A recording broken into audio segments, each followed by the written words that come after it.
Right now, you are warm and you did not have to earn it. A switch on a wall does the work. A coat hangs by your door that cost you money, not a kill. There is food in your kitchen that will still be there next week, no matter how far the temperature drops outside. Now take all of that away. Strip it down to bare skin, and a cold severe enough to end your life while you sleep, before you even feel it happening.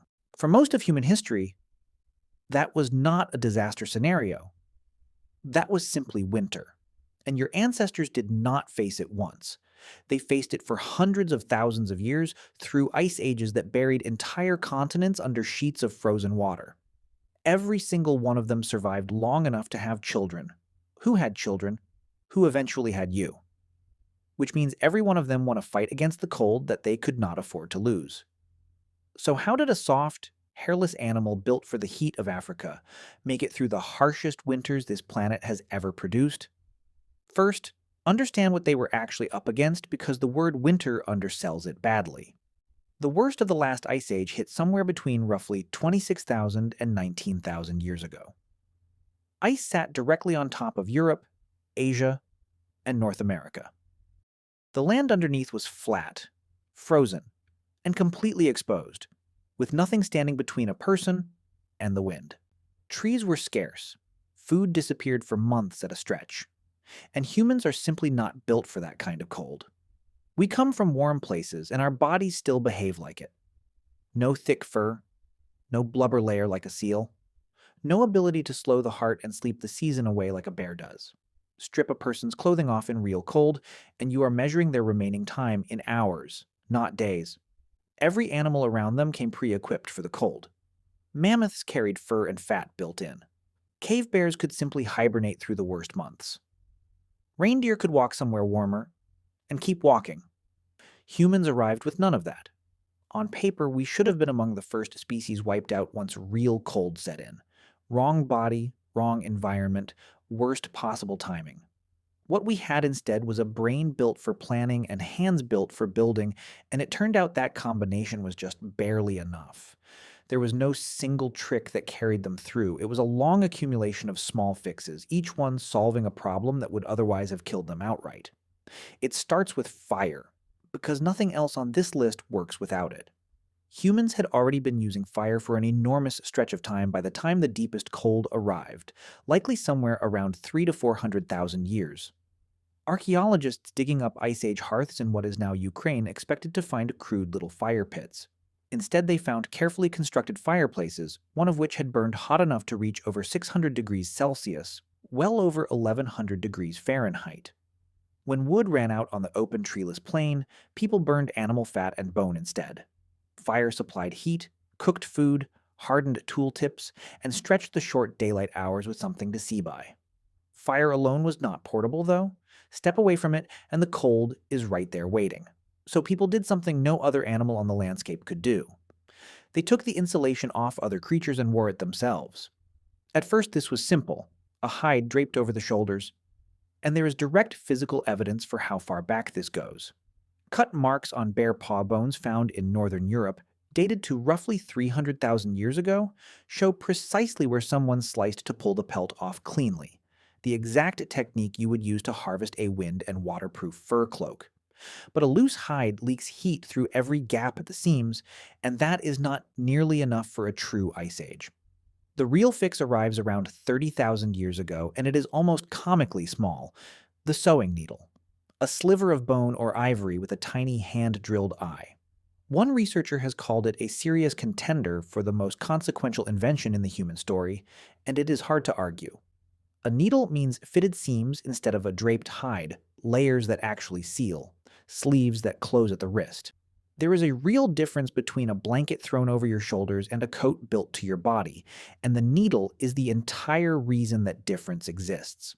Some evidence even suggests early modern humans had better fitted, more weatherproof clothing than Neanderthals did, which may have mattered more than almost anything else during the coldest stretches. Clothing did not stop at fur. Deer hide cut wind while staying supple enough for mittens and waterproof boots. Before heading out, hunters would rub rendered animal fat, tallow, overexposed skin on the face and neck. It sealed the surface, trapped warmth against the body, and blocked wind from stripping heat away. Simple, unglamorous, and effective. Out on bright open snow, there was a separate danger most people never think about: snow blindness, where glare off the surface can damage the eyes badly enough to cause temporary blindness. Northern hunters carved narrow slits into bone or wood and tied them across their eyes, cutting the glare down to a thin working line of sight.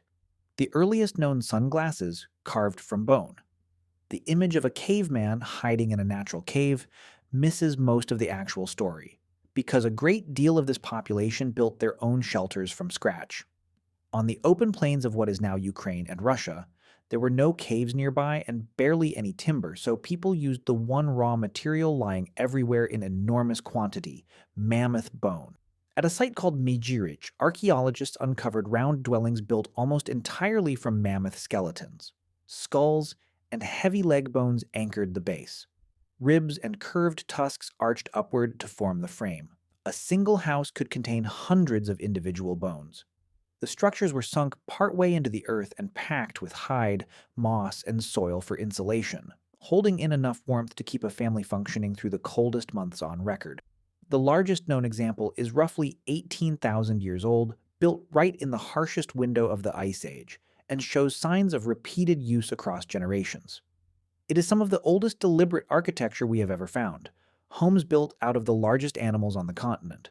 The engineering inside these homes was smarter than it looks at first glance. Many winter dwellings used a cold trap entrance, with the doorway dug lower than the sleeping floor.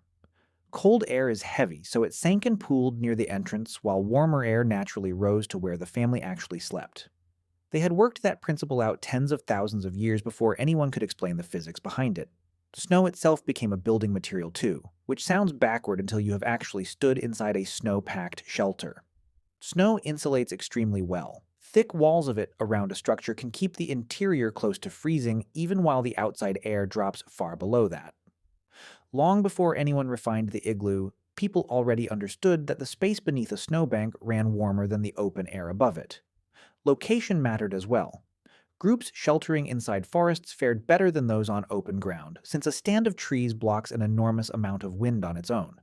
And for the small gaps and drafts we would seal with foam today, they packed in moss, mud, and sticky pine pitch. Staying warm kept you alive tonight. Winter's slower killer was hunger. For months there was almost nothing left to gather and very little to hunt, so people became extremely disciplined about saving food in advance. After a successful kill, nothing was simply eaten and forgotten. The cold itself did half the preservation work, freezing meat naturally so it lasted. People also smoked meat, dried it into something close to jerky, dried fruit for storage, and dug preservation pits into the ground, along with cool underground cellars where the earth itself kept food safe through the season.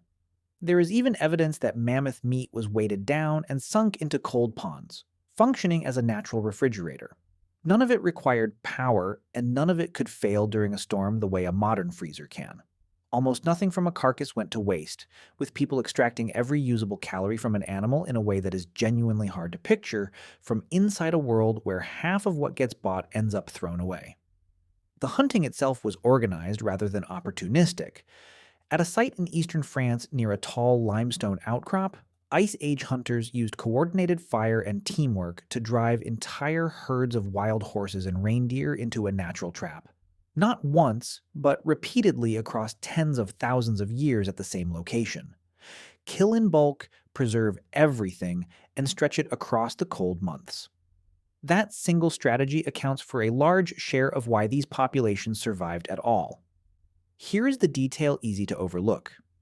These people expected winter. Their entire year was structured around preparing for it well in advance. We are the ones who tend to get caught off guard, assuming the power stays on and treating a bad storm as an unusual event.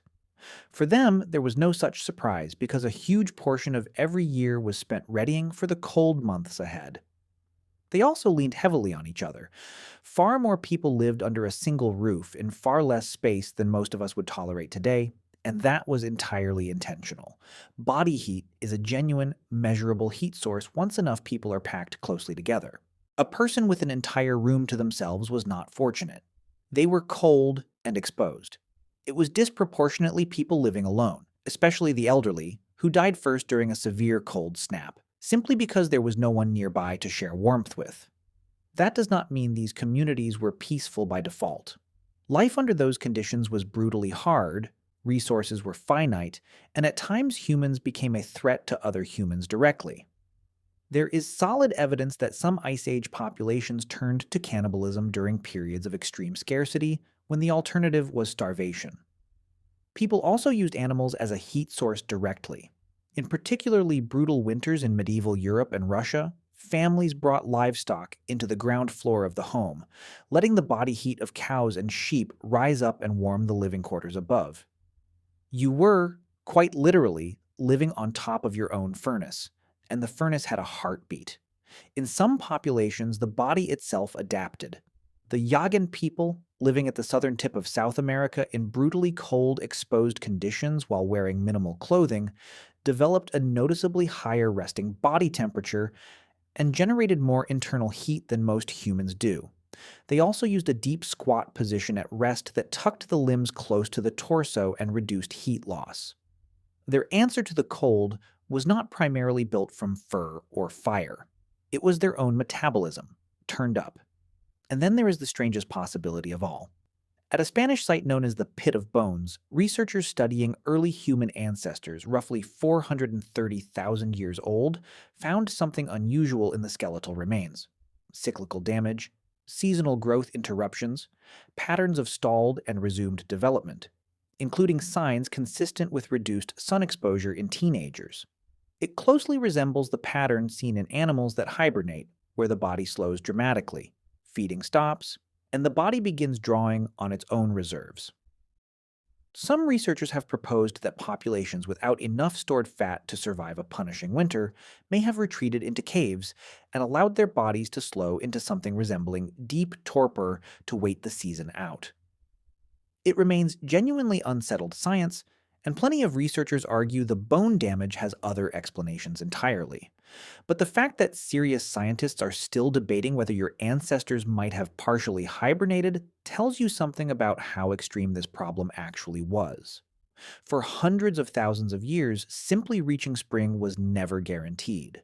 Every winter functioned as a test with no guaranteed passing grade, and failing it meant dying. What is strange to sit with now is how fast the ending arrived. In a stretch of time that barely registers against that timeline, we went from stacking mammoth bones into a house to warming an entire room with a single switch. The single deadliest force our ancestors ever faced is now something most of us barely notice on the short walk from a heated building to a heated car. We won that war so completely that most people alive today have forgotten it was ever being fought at all.